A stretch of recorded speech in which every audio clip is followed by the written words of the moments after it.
nous avons été les premiers à dénoncer le dysfonctionnement même du cadre de dialogue à travers notre déclaration sur la conduite de la transition. Et tout ce qu'on est en train de voir aujourd'hui, nous avons été les premiers à dénoncer. On a adopté les résolutions, 35 résolutions, mais aucune de ces résolutions n'a été mise en exécution.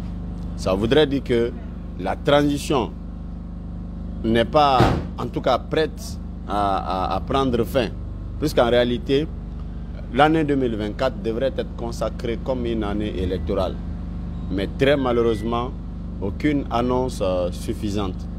Donc, aujourd'hui, on crée des faux problèmes pour dénicher un peu les leaders d'opinion afin de les emprisonner ou de les faire taire, pour que le projet sur le glissement de calendrier puisse passer haut les mains, sans, comme on aime le dire, un coup KO en fait. C'est ce qui se prépare, mais c'est mal connaître les organisations.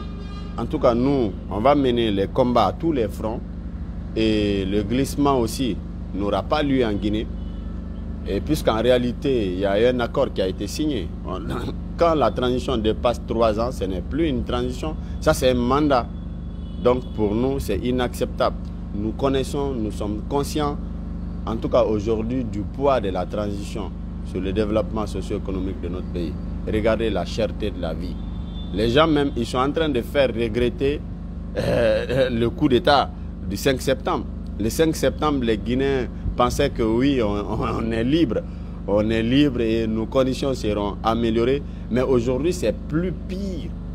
Les conditions de vie du Guinéen. Donc, le mieux pour cette transition, pour le CNRD, c'est de s'atteler aux actions essentielles.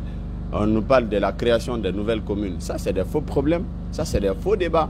On n'en a pas besoin. On est en transition. On s'attelle au processus électoral et pour le retour à l'ordre constitutionnel. Pour nous, c'est ça la priorité aujourd'hui.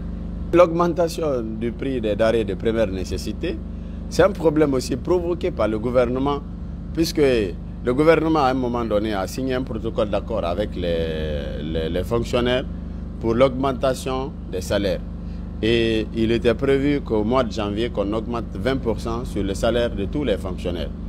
Et maintenant, quand on augmente, cela peut créer un déséquilibre quelque part. Et donc c'est pourquoi, en connivence avec la Chambre du commerce, et une décision a été prise pour augmenter le prix de l'importation des produits, surtout de première nécessité.